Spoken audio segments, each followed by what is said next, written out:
دل جمع ہو تو جمع ہے زندگی، ورنہ مر کے ناگہاں ہے زندگی۔ مقصد یہ ہے کہ یہ ایک کیفیت ہوتی ہے، پھر وہ احساس مرتا جاتا ہے اور انسان تحریر ہونا شروع ہو جاتا ہے۔ اندر کا جسم جو ظاہر حصہ ہے، جوں وہ بدلتے ہیں نا تو باہر کی شکل بدل جاتی ہے۔ جو شکل باہر کی ہے یوں سمجھو اندر ہی وہی ظاہر حصہ کی یوں شکل ہو جاتی ہے۔ ایسے ایسے سارے عمریں ختم ہوتی گئی، حتیٰ کہ کبھی خواہش ہوتی تھی آپ کو پہاڑوں پہ چڑھنے کی، اب نہیں ہے۔ کبھی پیدل چلنے کی، اب نہیں ہے۔ کبھی بہت سارے ہنسنے کی، بہت سارے خوش مزاقیوں کی، نہیں ہے۔ وہ سارے کے سارے دور مرتے جاتے ہیں۔ سانس کی موت جو ہے نا، اس سے پہلے بڑی موتیں ہو چکی ہوتی ہیں۔ بھلے اس سے پہلے ایک عزیز دوست تھا، چلا گیا اور ناراض ہی ہو گیا، چلو پکا ہی ناراض ہو گیا، یہ ایک موت ہو گئی۔ ایک خواہش تھی، ٹوٹ گئی۔ کبھی آپ کو بڑا شوق تھا، جیسے میں نے پہلے کہا کہ اس کو گلاب لگانے کا شوق تھا گھر میں، اب گلاب لگ گیا ہے، بینائی ختم ہو گئی۔ یعنی کیا وہ نہ خوشبو آتی ہے نہ اس کو رنگ نظر آتا ہے، کیونکہ وہ مر نہیں رہی۔ جیسے میں نے پہلے کہا کہ زندگی بھر کتابیں اکٹھے کرتا ہے، کبھی وقت ہو تو پڑھیں گے، اب کتابیں ہی کتابیں ہیں، پڑھنے کا وقت نہیں ہے۔ اس لیے آہستہ آہستہ انسان مرتا چلا جاتا ہے، اور پھر اپنے جو لوگ ہیں بگانے ہونے شروع ہے۔ کسی کو پتہ نہیں کہ کبھی ایک آپ کا بھائی، اگر آپ یہاں کسی پردیش میں رہتے ہو، آپ کو یہ معلوم ہو کہ آپ کا بھائی اس شہر میں آیا اور آپ کو ملے بغیر چلا گیا، موت تو ہوگی۔ ایسے اکثر ہوتا ہے، دو بھائی مل کے اپنا جنازہ اکٹھا پڑھتے ہیں کہ بھئی مکان کے درمیان دیوار ڈال لو، تیرے بچے ادھر میرے بچے ادھر، بھائی کے درمیان بھائیوں نے مل کے فیصلہ کر کے دیوار ڈال لی۔ اب وہ بھائی تو ختم ہو گئے نا، وہ تو جو ایک تھالی میں کھانے والے ہیں اب ایک مکان میں دو دیواریں بناتے ہیں۔ تو مقصد یہ ہے کہ یہ ایسا تحلیل ہوتی جا رہی ہے بات، اور جب بھائی کے ساتھ آپ کا لین دین حساب کے ساتھ شروع ہو جائے، سمجھو کہ مر گئے آپ لوگ، کہ وہ 10 روپے آپ نے لیے تھے، وہ بھائی جس کو آپ ہمیشہ دیا کرتے تھے یا ہمیشہ لیا کرتے تھے، اب آپ 10 روپے گننے شروع ہو گئے ہو۔ مقصد یہ ہے کہ یوں آگے انسان تعلیم ہوتا جا رہا ہے، تو تھاٹس جو ہے نا بدلتے جاتے ہیں، چہرے بدلتے جاتے ہیں، وابستگیاں بدلتی جاتی ہیں، عنوان بدل جاتے ہیں، رشتہ داریاں ختم ہوتی جاتی ہیں، اور حتیٰ کہ آخری موت ایک سانس کی ہوتی ہے۔ ہم سانس کو موت سمجھتے ہیں، حالانکہ سانس تو اعلان ہے ان تمام موتوں کا جو آپ ہو کر رہے ہو، موتیں تو آپ گزار گئے ہو۔ اور اس کو اگر آپ دیکھو کہ اذن اللہ، تو جب زندگی اذن اللہ ہے تو موت بھی اذن اللہ ہے باذن اللہ۔ لہٰذا جب زندگی لی تھی آپ نے کانٹریکٹ، یہ آپ کا معاہدہ ہوا تھا کہ یہ اب تم دیتے ہیں پیسے، بازار جاؤ کھاؤ پیو، شام کو گھر واپس آ جاؤ، اب واپس نہیں آتے آپ، کافی چکے ہو۔ اس لیے وہ گھنٹی پہ آتا ہے، کہتا کہاں گیا پکڑ کے لاؤ بچے کو، تو بچہ واپس آ جاتا ہے۔ تو مقصد اس طرح ہے کہ یہ کھیل ایسا ہی ہے، پیر پیغمبر ولی درویش مردان خدا، پیر پیغمبر ولی درویش مردان خدا، موت کی وادی سے گزرے ہیں بتسلیم و رضا۔ موت کیا ہے؟ حق سے بندے کو ملانے کا سبب، اور موت سے ڈرتے نہیں جو جاگتے ہیں نیم شب۔ لکھنے والے نے لکھا ہستی کی قسمت میں زوال، ہاں مگر باقی رہے گی ذات رب ذوالجلال۔ اور روز اول سے یہی ہے زندگی کا سلسلہ۔ موت کیا ہے؟ زندگی کا آخری ایک مرحلہ۔ بات اتنی ساری ہے کہ ایک مرحلہ ہے آخری، مرتوں پہلے نہیں گئے کہ آپ فنا میں آ کے بیٹھ گئے ہو، اوے مر گئے ہو، کتنے آ گئے ہو، کیا سمجھا بات؟ اور مرنے والے کدھر آ گئے ہو؟ فنا میں آ گئے ہو، بقا سے آ کے فنا میں آ کے بیٹھ گئے ہو، تو اب تو تمہاری خطرناک حالت ہے، کیونکہ مقام فنا کا ہے۔ وہ ایک آدمی مکان بنانے لگا، مستری سے کہنے لگا دیوار سے پکی بناؤ، چلے جی فکر نہ کرو یہ آپ کے بعد بھی ٹھہرے گی، انہیں کا بان کر دے خدا کے واسطے، میں نہیں بناتا مکان۔ تو بات تو اتنی ساری ہے کہ اللہ کریم کے یہ فیصلے ہیں کہ سنت اللہ جسے آپ کہتے ہیں کہ وہ دنیا میں بھیجتا ہے اور آپ کو بلاتا ہے اور رہنے نہیں دیتا۔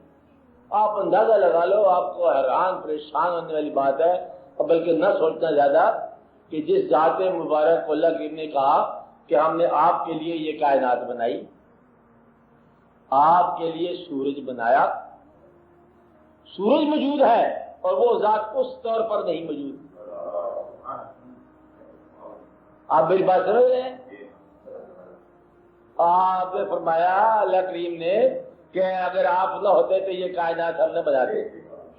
کائنات ہے اور آپ اس حالت میں نہیں ہیں، تو گویا کہ یہ پردہ ہے اور اس پردے کے عبور کرنا ہے.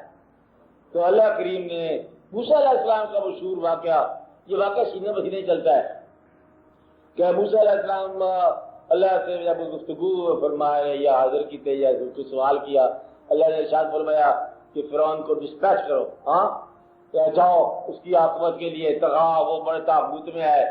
تو پھر موسیٰ علیہ السلام نے پوچھا کہ اگر وہ مر گیا، نکال دیا، اس کے بعد پھر کیا ہوگا؟ تو اللہ کریم نے فرمایا کہ تو بھی آ جانا میرے پاس. کہانی پھر اتنی ساری ہے کہ پہلے اس کو بھیج اور پھر آپ آ جانا. کہ انہوں نے کہا یہ آپ ہم ٹھہر نہیں سکتے کہ یہ تو ٹھہر نہیں سکتے، اب خود آ جانا یہ دیکھی کی بات ہے. بھیج دیا اس کی عبرت ہے، فرعون کی وہ عبرت ہے کہ موسیٰ علیہ السلام نے بھیجا اور موسیٰ علیہ السلام کی قسمت ہے کہ خود ہی حاضر ہو گئے. تو بات تو اتنی ساری ہے کہ یہ جو ہے نا اللہ کو ماننے والا ادھر ہے اللہ کا، ادھر ہے ہم اللہ کے. انا للہ و انا الیہ راجعون. ہم ان کے ہیں یہاں بھی، ہم ان کے ہیں وہاں بھی. اور 100 بار ہم نے آنا، 100 بار ہم نے جانا. آتا ہے یاد مجھ کو گزرا ہوا زمانہ، کیسی بات ہے. مطلب یہ ہے کہ آنا جانا لگا رہتا ہے. اس لیے آپ اس بات کے اندر فقیر کو ملال نہیں. بات ملال تو یہ ہے کہ ہم کہیں بغاوت میں نہ رہیں، اور بڑی سے بڑی آسان فقیری جو ہے وہ یہی ہے کہ ہمیں آپ کا فیصلہ منظور ہے. ہمارے بالکل ساتھ سے ہمارے ساتھی، ہمارا ہم سفر اللہ کریم نے بلا لیا، اور جو دوسرا ہم سفر ہے اس نے مسلح بچھا دیا، ہمیں تیرا یہ فیصلہ بھی منظور ہے. آپ 100 سال لگاتار عبادت کرو تو بے ریا یہ مقام نہیں ملتا جو تسلیم و رضا کا مقام ہے. یعنی کہ آپ کو فقیری، جب فقیر ہونے کی خواہش ہو اور فقیری نہ مل رہی ہو تو دوست فقیری دیتا ہے مر کے. دوست نکل جاتا ہے تو وہ جو غم ہے وہ عبادت کا بھی ابا جان ہے. بات سمجھے نا، عبادت تو وہاں نہیں پہنچاتی جہاں غم پہنچاتا ہے. آپ کو یہ بات سمجھے، غم جو ہے نا یہ ایک عجب کیفیت ہے. غم میں جو آنسو نکلتے ہیں نا، اگر کوئی ان پڑھ آدمی ہو نا، اگر آپ نہ ہو، آپ تو سارے پڑھے لکھے آدمی ہو، ان پڑھ آدمی ہو تو اس کو یہ کہا جائے کہ اللہ کیا ہے، کہنا تیرے آنسو کا نام اللہ ہے. بات ہے، جب بھی اللہ کا قرب ہوگا تب آنسو ہوں گے. تو آنسو کا مقام جو ہے یہ ایک ایسا ہے، سب سے بڑا اللہ کا پیغام جو ہے نا آپ کو ذاتی طور پر امت ہونے کی حیثیت سے اللہ کا پیغام آپ کو آنسو کی شکل میں ملتا ہے کہ تیرے مالک نے ایک عمل کیا ہے تیری زندگی میں. اور وہ آنسو جو ہے وہ کسی بھی مقام کا ہو، چاہے وہ آپ کو کسی گناہ پہ ندامت کا ہو تب بھی اللہ کا حکم ہے، اللہ کا قرب ہے. تو گناہ پر نادم ہونے والا آپ جانتے ہو کہ اللہ کے قریب ہو جاتا ہے. کوئی پیچیدگی ہے سینے میں، سمجھ نہیں آ رہا ہے سوال، رو رو کہ اسی کشم میں گزری میری زندگی کی راتیں، وہ سارا کا سارا 100 سال ملتا ہے. یہ بھی اللہ کا قرب ہے. اور کبھی اللہ کی یاد میں جو آنسو آ جاتے ہیں تو یہ بھی مطلب اللہ کا قرب ہے. اللہ کی یاد ہی اللہ کا قرب ہے، اور کوئی اللہ کو اپنے کیا ملنا ہے. اس لیے وہ یہ پیغام دے گئی ہے مجھے بعد صبح گاہی کہ خودی کے عارفوں کا اے مقام پادشاہی. یعنی کہ خودی کا عارف جو ہے یہ بعد صبح گاہی میں بنتا ہے، اور خودی کے عارف کا اول مقام جو ہے نا یہ پادشاہی ہے. خودی کا مطلب کیا ہے کہ سوال نہیں کرتا، اس نے دستے سوال دراز نہیں کرنا. یہ تو آپ کا بادشاہ ہے. بادشاہ ایسی کہتے ہیں کہ ایک بادشاہ جو نے پہلے بھی کہا تھا آپ کو کہ بادشاہ جو ہے درویش کے پاس سے گزرا، درویش ایک سوکھی روٹی پانی میں بھگو کے کھا رہا ہے. بادشاہ نے کہا کہ سائیں بابا آپ کے کوئی خواہش پوری کی جائے. کہتا ہے اب تو میری کیا خواہش پوری کر سکتا ہے، جب میں یہ کچھ کر سکتا ہوں تو اب مجھے پرواہ تیری کیا، تو ہے کون؟ سوکھی روٹی میں پانی میں بھگو کے جب کر سکتا ہوں تو پھر مجھے تیری بادشاہ کی کیا ضرورت ہے. کہ خود ہی کے عارفوں کا ہے مقام پادشاہی. تو یہ ایک مقام ہے. تو وہ جاگنے والے جو ہے نا چاہے شب فراق میں ہوں چاہے کسی تفکرات میں ہوں، تو جن لوگوں کی رات جاگی ہے، جن لوگوں کے آنسو ڈھکے ہیں، ان لوگوں کو اللہ کے قرب حاصل کرنے میں دقت نہیں ہے. تو اللہ کریم جو ہے اپنے قریب کرنے کے دو ہی طریقے ہیں، یا سجدہ کرو، عبادت کرو، خدمت کرو، علم حاصل کرو، سفر کرو، یا پھر اس کے فیصلے کے اوپر آمین کہہ دو. یہ آسان کا کام ہے، سب سے آسان کام ہے. آپ اندازہ لگاؤ، حضور پاک کے ایک حدیث شریف ہے، آپ نے فرمایا کہ قیامت کے دن وہ شخص میرے ساتھ اس طرح ہوگا جس طرح دو انگلیاں کا اشارہ فرمایا یوں ہے. صحابہ کرام کی یا رسول اللہ کون؟ آپ نے فرمایا جس نے 3 بیٹیوں کو پال کے جس کی شادی کی ہو، یعنی کہ 3 بیٹیوں کی جدائی کا غم جس نے برداشت کیا ہو وہ تو میرے ساتھ ہوگا.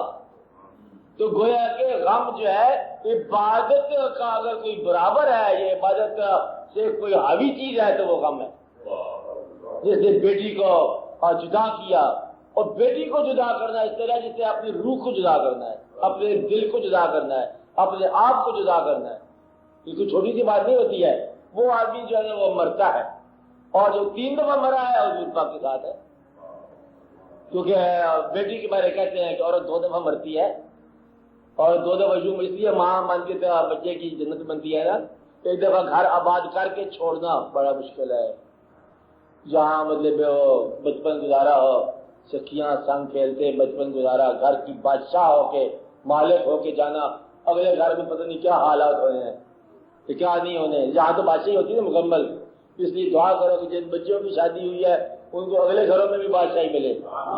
بات ہے نا، کم از کم ایسی بادشاہی ملے کہ باپ خوش رہے جنہوں نے اللہ کے شریعت کو حکم مان کے شادیاں کی ہیں. اس لیے غم جو ہے نا یہ اللہ کے قرب بتا کرتا ہے. وہ میرے دل میں رہے اور روبرو نہ ہوئے، برنگے اشک ملے اس نے 4 سو نہ ہوئے. تو بات اتنی سی بات ہے کہ جس آدمی کی میں نے پہلے بھی کہا کہ جب تک انسان کی آنکھ میں آنسو ہے اللہ سے بچ نہیں سکتا. اللہ کو دریافت کرے ہی کرے انسان بچ نہیں سکتا. آنسو ایک ایسی داستان ہے کہ یہ اللہ کا قریب ترین آپ کے ساتھ رشتہ آپ کے آنسو کے ذریعے ہے. سجدے میں بھی ہے لیکن آنسو کا رشتہ بہت قریب ہے. اگر سجدہ بھی ہو اور آنسو بھی ہو تو یہ تو پھر بہت ہی تقرب ہوا نا، اور بہت ہی یہ مقام ہے.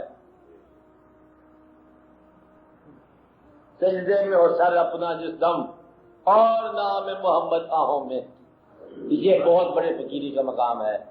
تو اس لیے درویشوں کو جب غم عطا ہوتے ہیں، غم تو کسی شے کا ہوتا ہے لیکن چونکہ درویش ہوتا ہے وہ شے کا غم بدلتے بدلتے یاد بن جاتا ہے، اور اس شے کو جب یاد بناتے ہیں تو یوں تقدیر آیا کرتی ہے کہ کس کا غم آیا اور کیا سے کیا بن گیا. مجھے کیا سے کیا بناتا ہے نا، یہ اللہ کا کام ہوتا ہے کہ اب آ گئی ہے فقیری آپ کے گھر میں، کیونکہ غم آ گیا، آنسو آ گئے، فراوانی آ گئی، آپ کی راتیں جاگنا شروع ہو گئی، اور آپ کے جو ہے وہ آسمانوں پر، فکر کے آسمانوں پر چراغاں ہونے شروع ہو گئے. یہ چراغاں ہی ہے نا، سبھی سمجھ ہے. آسمان فکر سے تارے گرے، آنکھ بھرتی اور انگارے گرے. اب یہ انگارے گرتے رہتے ہیں آسمان فکر سے، اور یہ بڑی بات ہے. تو ان باتوں پہ ذرا غور کرو تو اللہ کریم کا بڑا ہی احسان ہوتا ہے کہ اس نے جس نے غم عطا فرمایا اور جس نے غم کے سامنے سجدہ اطاعت کا کیا، میرا خیال ہے کہ بڑا تیز رفتار مدد ہے، بہت تیز رفتار